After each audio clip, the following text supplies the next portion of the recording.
أنا بودي وجهي كيف كن قايل كيف لن غانو اللي نغانو أبولشو دوغورانو أولشو دافي سببينو أباسا أقول شاكا جرتو قرو بيكتا بار زمانا يا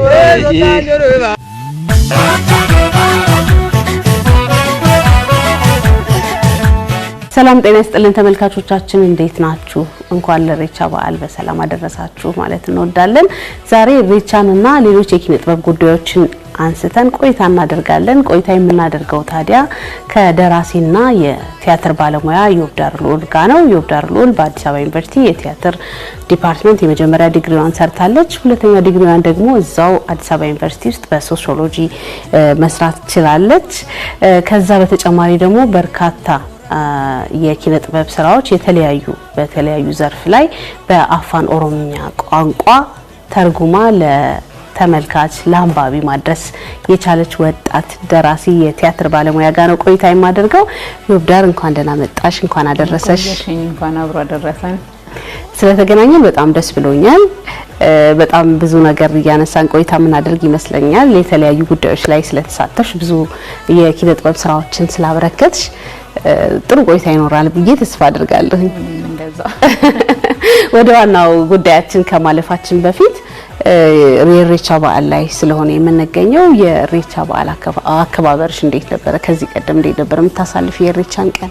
ያው እንደ ማንኛውም የበዓሉ አክባሪ በቆንጆ ልብሶች ተውበን ከሌሊት ነው የሚጀምረው ፕሮግራሙ። ልክ እንደ ዛሬው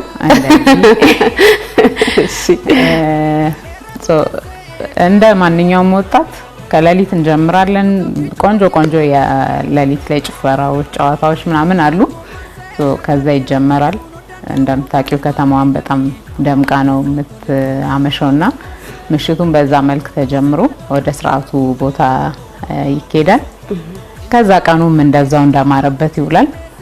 ደስ በሚል መልኩ ናፍቀ ነው ጓጉተን ጠብቀን ደስ በሚል መልኩ እናሳልፈዋለን።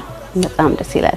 በነገራችን ላይ ተመልካቾቻችን ከደራሲ እና የቲያትር ባለሙያ ዮብዳር ልዑል ጋር አዲስ አበባ ዩኒቨርሲቲ አንድ ላይ ነው የተማርነው። አንድ ሲኒየር ነሽ አይደል?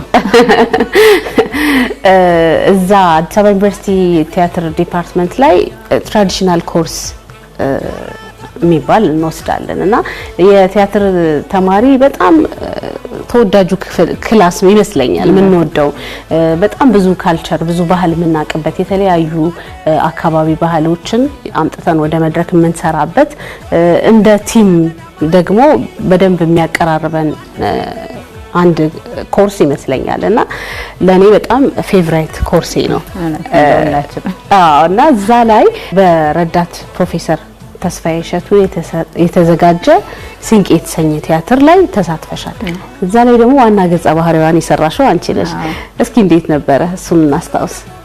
ወይ በጣም ደስ የሚል ጊዜ በቃ እንዳነሳሽው ነው። ትራዲሽናል ቲያትር የአርሲ አካባቢ ወጣትን ወክዬ ነበረ የሰራሁት።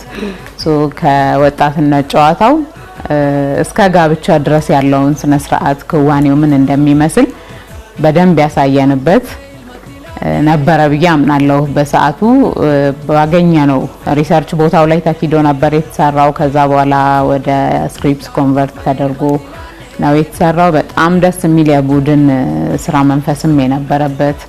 ከዛ ደግሞ በጣም በቃ እንዴት ልበልሽ ከተስፋዬ ጋር መማር መስራትም በጣም ከመወዳቸው በጣም ፓሽኔትድ ከነበሩ መምህራኖቼ በቃ መምህርት መሆን እፈልጋለሁ ከምላቸው ሰዎች መካከል አንዱ ነበረ እሱና በጣም ፓሽኔትድ ነው።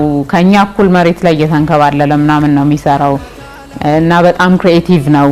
እዛው ጋር ቁጭ ብሎ ነው ብዙ ነገሮችን በቃ ማይንዱ አክቲቭ ነውና ውስጣው ሁላችንም ውስጥ እስከዛሬ ያለ እኔ እንኳን አስታውሰዋለሁ በደንብ አይቼዋለሁ። እንደዚህ ያሽጣር አምሮዬ ላይ ተቀርጾ ቀርቷልና በጣም ሰፊ ሪሰርች የሚፈልግ ሰፊ ድካም ሰፊ ጥንቃቄ የሚፈልግ ስራ ነው ብዬ አምናለሁ። ምክንያቱም ያንደን ካልቸር አምጥተን ነው እዛ ላይ የምናቀርበው።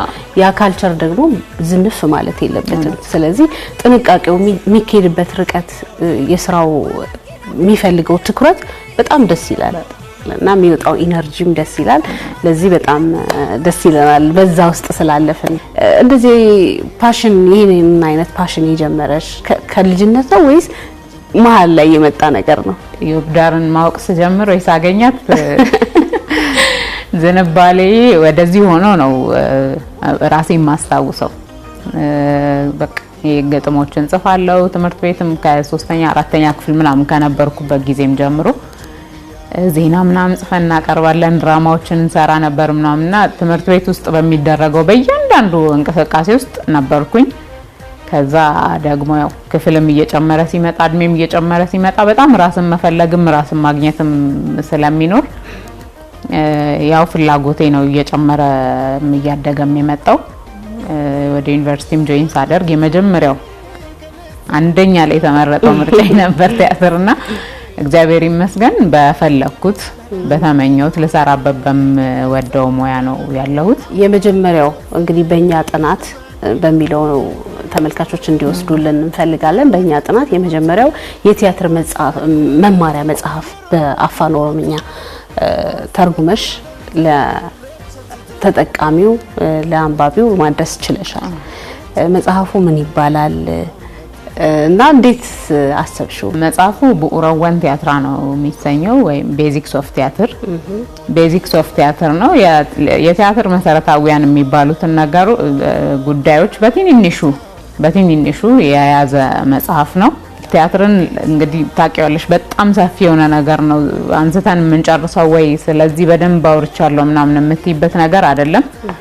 ግን መሰረታዊ ሆኑ ከታች ላሉ ልጆች መነሻ ሊሆኑ የሚችሉ ነገሮች በትምህርት ተቋማት ላይም ደግሞ እንደ ሪፈረንስ ሊጠቀሱ ይችላሉ። ከዛ በኋላ ሰዎች ወይም መስራት የሚፈልገው ሰው እዚህ ሙያ ላይ የተሻለ እንዲቆፍር መነሳሻ ልትሆን ትችላለች ብዬ አሰብኳትን ያክል ነው ያለቻት መጽሐፏ። ምን አነሳሳኝ? ልክ ዩኒቨርሲቲ ከገባሁበት ጊዜ ጀምሮ የመጀመሪያ ዓመት ክረምት ጀምሮ ሰበታ ላይ ትሬኒንጎችን እንሰጥ ነበር ለልጆች። እንደዚህ አይነት ፍላጎት ላላቸው ልጆች ትሬኒንጎችን እንሰጥ ነበርና ይሄንን አንብቡ ምንለውን ወይ ሪፈር አድርጉ ምንለውን ነገር እናጣ ነበር። ፓሽኑ ወደ ቲያትር ለሆነ ሰው መነሻ ሊሆን የሚችል ነገር እኔ ካለኝ ነገር መስጠት እችላለሁ የሚለውን ነገር አስቤ ነው የተነሳሁት። በእቺም በመታከል መልኩ በተወሰነ እንትን 2012 ላይ ተጻፈ ታተመ ማለት ነው መጽሐፉ። አፋን ኦሮሞ ተናጋሪዎች አንባቢዎች መነሻ ሲሆን ከዛ ደግሞ በሌሎች ቋንቋዎች በየራሱ ሰፊ ነገሮች ስላሉት ሰዎች ማግኘት ይችላል። በአፍ መፍቻ ቋንቋው ግን ቲያትር ምንድነው የሚለውን ነገር ትንሽ ነገር ግንዛቤ እንዲኖራቸው በሚል ነው የተሰራው። ከዚሁ ከመጽሐፉ ሳንወጣ ዘ ፕሮሚስ የተሰኘውን መጽሐፍ ወደ ዋዳ ወደ ተሰኘ አሁንም በአፋን ኦሮምኛ ቋንቋ ተርጉመሽ አቅርበሻል። እኔ በጣም ማወቅ የፈለኩት ምንድነው ኢንስፓየር ያደረገሽ ዘ ፕሮሚስን ለመተርጎም መጀመሪያ ኢንስፓየር ያደረገሽ ምንድነው? ይሄንን ብትነግሪኝ ደስ ይለኛልና መቼ ነው ይሄንን መጽሐፍ ቀይረዋለሁ ያልሽ ያነበብሽው? በጣም ውጪ ላይ ካሉ ደራሲያን በጣም ወዳቸው ማደንቃቸው ምላቸው ሰዎች ውስጥ ዳንኤላ፣ አጋታ፣ ሲድኒ ሼልደን ናቸውና በጣም በቃ እንትን ምላቸው መጽሐፎቻቸውን በቃ በተቻለኝ አቅም አሳድጄ ማነባው የነሱ መጽሐፍት ነው። የዳንኤላን ዘ ፕሮሚስ ነው ያነበብኩት ይመስለኛል 3ኛ ዓመት ግቢ ያለው 3ኛ ዓመት ተማሪ ሆኜ ነውና ልክ ሳነበው ግን በቃ ፊልም ቢሆን የሚል እንትን ነበር አምሮዬ ውስጥ የተፈጠረው። ለሲኒማ ነበር የታጨው። እሺ የሆነ ቀን በቃ ፊልም አደርጋለሁ ምናምን የሚል ሐሳብ ነበረኝ። እናወራም ነበር ከጓደኞቼ ጋር ምናምንና እንዲያነቡት በጣም ፈልግ ነበር መጽሐፉን። ብዙ ሰው እንዲያነበው ፈልግ ነበር። በጣም ደስ የሚል የፍቅር ታሪክ ነው መጽሐፉ ላይ ያለውና ስቶሪው። ከዛ ጊዜ ጀምሮ አብሰለሰለው ነበር ብቻ ፊልም ወደ ማድረጉ እንዴት ይመጣል፣ የትኛውን ፓርት አመጣለሁ፣ የትኛው ይቀራል ምናምን የሚሉትን ነገሮችና እየቆየው ሰመጣ ግን እና ይሄ በቃ ወደ ስራ መግባት አለብኝ የሚለውን ውሳኔ ስወስን ወደ ፊልሙ ለመምጣት በጣም ብዙ በጀት ነው የሚፈልገው። በጣም ብዙና ያንን በጀት አሁን ላይ ማቅረብ አልችልም። ስለዚህ ምንድነው ማድረግ የምችለው የሚለውን ነገር ነበር ያሰብኩት። ለምን ወደ መጽሐፍ አልተረጉመውም? ከዛ በኋላ አጋጣሚው በሚኖርበት ሰዓት ፊልሙ መሰራት ይችላል የሚለውን ነገር ወሰንኩኝ ማለት ነው። ከዛ በስንት ቋንቋዎች ተተርጉሟል መጽሐፉ የሚሉትን ነገሮች ሰርች ማድረግ ጀመርኩኝ። ከዚህ በፊት በ43 ቋንቋ መጽሐፉ ተተርጉሟል። ስለዚህ 44ኛው ዋዳ ነው መሆን ያለበት ይላል ወሰን። በጣም ትልቅ ነገር እና ከዛ ተነስቶ ዋዳ ተወለደ ማለት ነው። እነዚህ መጽሐፍቶች የት ይገኛሉ? ቡራዋን ቲያትር አልቋል የመጀመሪያው እትም። ድጋሚ ለማሳተም ነው ገና እያሰብኩ ያለሁት። ዋዳ እዚህ የኦሮሞ ባህል ማዕከል ፊት ለፊት መጽሐፍት መሸጫ አለ፣ እዛ ይገኛል። በጣም ደስ ይላል። 44ኛ ዋዳ ነው ብሎ ማውራት ራሱ ትልቅ ኩራት ነው እውነት ለመናገር። እኔ በጣም ነው ደስ ያለኝ። ምን በምን አምናለው ክፍተትን አይቶ በዛ ክፍተት ላይ ያንን ክፍተት ለመሙላት መሄድ አምናለሁ። የተሰራን ነገር የተደረገ ነገር በሌላ እይታ ማቅረብ አንድ ሌላ ጥሩ ጎን ነው፣ ይበረታታል። ግን ደግሞ የሌለው ምንድነው ክፍተቱ ምንድነው እና ያን ክፍተት እኔ መሙላት እችላለሁ ወይ ደግሞ ጥቆማ ማስቀመጥ እችላለሁ ብሎ መነሳት ደግሞ ሌላ በጣም ትልቅ ብርታት ነው ብዬ ታስቢያለሽ ክፍተትን ከመሙላት አንፃር? ያው መነሻዬም የነበረው ክፍተት መሙላት የሚለው ነው። ያሰብኩትም ወደ መጽሐፉ ስራ የገባሁትም በዛ ነው፣ ክፍተት መሙላት በሚለው። ኪነ ጥበቡ ላይ ገና አልሰራንበትም ብዬ ነው ማምነው እኔ። አማርኛውም ላይ አልተሰራበትም፣ ግን ደግሞ ልክ ወደ ሌሎች የብሔር ብሔረሰብ ስራዎች ጋር ስንመጣ ደግሞ ምንም የተጀመረም ነገር የለም ለማለት እስከምንደፍር ድረስ በደንብ በቃ ክፍተት አለ ሁሉም ቦታ ላይና እኛ ደግሞ ለቋንቋ 3 ቋንቋ ባለቤቶች ስንሆን ቢያንስ በቋንቋው ለዛ ማህበረሰብ ምን ማበርከት ይችላል የሚለውን ነገር እናስባለንና ማሰብም አለብን። የሁላችንም የቤት ስራም ነው ብዬ ነው ማምነው ይሄንና አማርኛው ጋር ቢያንስ የተሻለ ነገር የተሰራ አለ ብዬ አስባለሁ፣ በዛም ማምናለሁ። ስለዚህ ኦሮምኛው ጋር ክፍተት ካለ እኔ ደግሞ መሙላት የምችለው ነገር የአፋን ኦሮሞ ላይ ያለውን ክፍተት በዚህ ነገር እቺን ትንሽ ነገር ማበርከቴ የሆነ ነገር ማድረግ የሚችል ከሆነ ለምን አልሰራም በዛኛው በሚለው ነው የመጣሁት እና የሁሉም ባለሙያም ደግሞ ኃላፊነትም ግዴታም ነው ብዬ ነው ማስበው ይሄን። በጣም ጥሩ። ወደ ሌሎች የኪነ ጥበብ ስራዎችሽ እንምጣ። ወደ ሲኒማው ስንመጣ ደግሞ እዚህም ላይ አለሽ።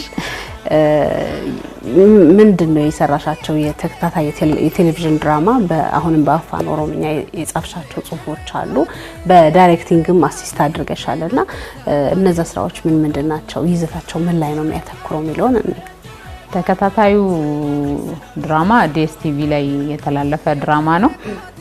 ዋዳ ነው የሚለው እሱም ርዕሱ። ነጋኖ ነጋኖ አቡልቹ ኢራጎረኖ ኦልቹ ዶጎጎረኖ ኦልቹ ዳፊ ሰበቢኖ አባሳ በሪኩንሌ በረ ነጋኖ አታው ከዚህ ጋር የተያያዘ ነው አይደለም? እሺ ለምን አመሳሰልሽ? ከዚህ ጋር የተያያዘ አይደለም። ኢንስፓይሬሽኑ የመጣው ከዛው ከቻናሉ ስለነበረ ነው ወደዛ የሄደው ታይትሉ እንጂ ዋዳ ሚል መጽሐፍ አለኝ ግዴላችሁ አላልሻቸው? ከዚህኛው ጋር የተያያዘ አይደለም። ዋዳ በድርሰትና በረዳት አዘጋጅነት ነው እሱ ላይ የሰራሁት። ቆንጆ ነበረ። ከአዲስ አበባ ቦረና የሚሄድ ስቶሪ ነው። ማልቻ ጅርቱ አከሚናንገ ከነ ወጀቱ አከሚናንገ ከነ ወፍጃለቱ ሜከነ ጎዲቲ ማቲኬ ወልፈዱና እንጀድሚ ሙጫ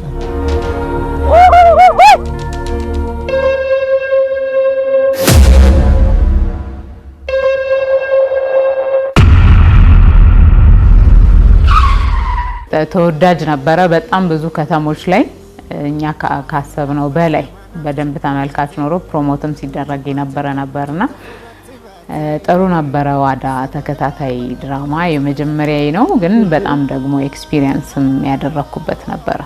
በፊልሙም በሲኒማውም በመጽሐፉም መተሻል። ይወዳር ከዚህ በኋላ በምን እንጠብቅ? በሁሉም እኛ በጣም ደስ ይለናል። በጣም ትልቅ ነገር ነው ይሄ። እንግዲህ እግዚአብሔር ቢፈቅድ 2018 ላይ ቲያትሮችን ይዘን እንመጣለን ብዬ አስባለሁ። የተጀመሩ ነገሮችም አሉ። ያላነሳውልሽ ፊናፍ የሚባል ፊልምም ነበረን። ፊቸር ፊልም ነው። ፊናፍ የሚሰኝ ፊልም ነው። የመጀመሪያ ልበልሽ ወደ ሲኒማው ጆይን ያደረኩት በሱ ነው እና አሲስታንት ዳይሬክተር ነበርኩ እዛም ላይ ከናም ወደ ሆጂ ከውን ጋር ለከፍለት ነጋዲሲ ማልጎቻ ከጅርቱ ገሮ ቤክታ ብዙ ነገር ነው የተማርኩበት እንደ ትምህርት ቤት ለኔ በሲኒማው ዘርፍ ትምህርት ቤቴም ነው የነበረው ቢቂላ አስፋ ይባላል ደራሲው ዳይሬክተሩና ፕሮዲዩሰሩ ጥሩ ነገሮችን ሰጥቶኛል በጣም በዚህ አጋጣሚ ማመስገን እንፈልጋለሁ ክሩም በጣም ይገርም ክሩ ነበር የሁለቱም የኢቭን የዋዳም ክሩ ፓርት ይኖራል ብለን እየጀመርን ነው በፊልሙም በኩል ይኖራል ድራማውም ይኖራል ብዬ አስባለሁ በቅርቡ የሚወጣም መጽሐፍ ይኖራል በሁለቱም ቋንቋ አማርኛና በአፋን ኦሮሞ እንግዲህ እግዚአብሔር ቢረዳን በሁሉም እንመጣለን በጣም ጥሩ በልዩ ልዩ ዘርፍ ማግኘት መቻል ጥሩ ነው ተደራሽ መሆን መቻል ጥሩ ነው ሴቶችና ህፃናት ላይ በደንብ በስፋት ተሰራያለሽና ሴት እንደመሆንሽ ወጣት እንደመሆንሽ እዚህ ጉዳይ ላይ መስራት ላንቺ ምንድነው ዋጋው ከባድ ነው እንደኛ አይነት ሀገር ላይ አይደለም በጣም አደጉ እንላቸው ሀገራት ላይ ሴቶችና ህፃናት ላይ ብዙ ትኩረት ያንሳል በያምናለሁኝና እኛ ጋር ደግሞ ሲመጣ ምንም ያልተሰራበት በጣምም ትኩረት ያልተሰጠበት ከነበረንም የቆየ ማህበራዊ አስተሳሰብና ልምዶች ያልወጣንባቸው ቦታ እናቶችና ህፃናት ላይ ነው በያምናለሁና እናትና ልጅ ላይ ከተሰራ ሀገር ነው መንገነባው ሀገር የምትቆመው በቀጣይ ትውልድ ነው ያንን ቀጣይ ትውልድ ደግሞ የምታነጸው ወደንም ጠላንም በጣም ከፍተኛውን ድርሻ የምትወስደው እናት ናት ብዙ ጊዜዋን የምትሰጠው እናት ናት ብዙ መስዋዕትነት የምትከፍለው እናት ናትና ለእናቶች መስራት ስለ እናቶች መስራት ህፃናት ላይ መስራት ነገ የተሻለች ሀገርን መገንባት ነውና ለወደፊት እንደውም በጣም በቃ በእንደነዚህ ነገሮች ላይ የሚሰራ የሆነ ነገር ይዤ መጣለው ብዬ አስባለሁኝ ገና ነው ብዬ ስላገኘው ስካለኝ ለምንድን አንፃር በኪነ ጥበቡ በማህበራዊ ጉዳይ ላይም ስላለሽ ተሳትፎ እጅግ አድርገን እናመሰግናለን እዚህ ስቱዲዮ መተሽ ጥሩ ቆይታ ስላደረግን እኔ በጣም ደስ ብሎኛል ስለጋበዛችሁኝ አመሰግናለሁ በጣም ጥሩ ጊዜ ነበር በድጋሚ መልካም የኢሬቻ በዓል እንዲሆንልሽ እንመኛለን እሺ በጣም እናመሰግናለን ተመልካቾቻችን ከደራሲና የቲያትር ባለሙያ ይወዳር ሎርጋ የነበረኝ ቆይታ ይሄንን ይመስላል መልካም ጊዜ መልካም ቀን ወደፈጫኔ ለተረቢ ረወልታኔ